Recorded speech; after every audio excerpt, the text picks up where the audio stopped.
عليكم ورحمة الله وبركاته. الحمد لله رب العالمين والصلاة والسلام على أشرف المرسلين وعلى آله وصحبه أجمعين. أما بعد.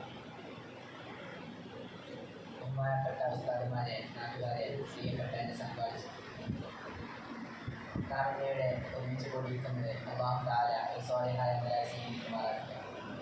നല്ലത് പറയുവാനും നല്ലത് കേൾക്കുവാനും അത് ജീവിതത്തിൽ ഉടനീളം പ്രാവർത്തികമാക്കുവാനും അല്ലാഹു തൗഫീഖ് നൽകി അനുഗ്രഹിക്കുമാറാകട്ടെ.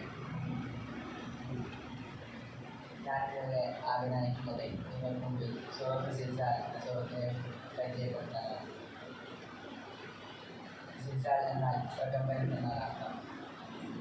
സൂറത്തുൽ സിൽസാൽ ഖുർആനിലെ 99-ാം അധ്യായമാണ്. സൂറത്തുൽ സിൽസാലിൽ 8 ആയത്തുകളാണുള്ളത്. സൂറത്തുൽ സിൽസാൽ മദീനയിൽ വെച്ചാണ് അവതരിക്കുന്നത്.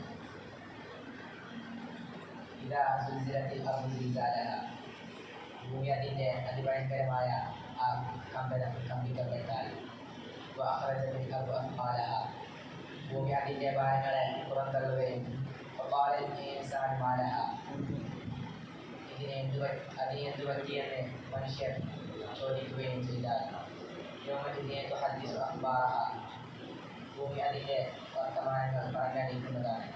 ബിഅന്ന റബ്ബക ഔഹാ ലഹാ, നിന്റെ റബ്ബ് അതിന് ബോധനം നൽകിയ കാരണത്താൽ. യൗമഇദിൻ യസ്ദുറുൻ നാസു അശ്താതൻ ലിയറൗ അഅ്മാലഹും,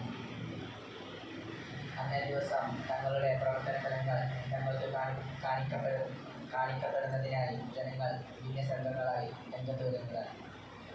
അപ്പോൾ ആർ ഒരു അണിമണിത്തൂക്കം നന്മ ചെയ്തുവോ അവൻ അത് കാണും.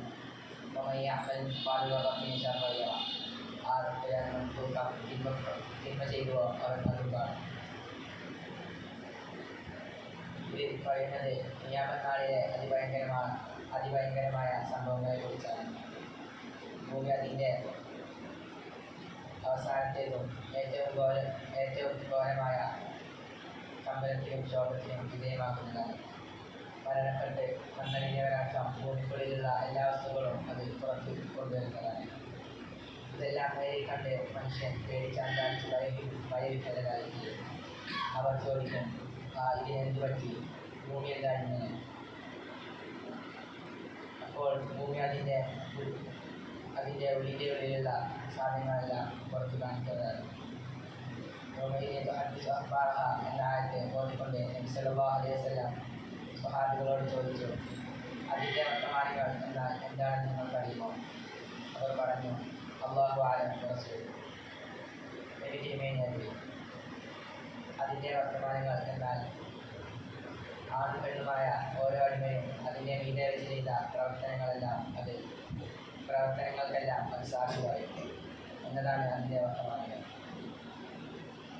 അല്ലാഹു നമ്മളെ ഖിയാമത്ത് നാളിൽ അവൻ്റെ കാരുണ്യത്തിൻ്റെ നോട്ടം കിട്ടുന്നവരുടെ കൂട്ടത്തിൽ ഉൾപ്പെടുത്തുമാറാകട്ടെ. നന്മയുടെ ക്ലാസ്സിൽ തൂക്കം കൂടുന്നവരുടെ കൂട്ടത്തിലും നമ്മൾ ഉൾപ്പെടുത്തുമാറാകട്ടെ എന്ന് പറഞ്ഞുകൊണ്ട് ഞാൻ സംഗ്രഹിക്കുന്നു.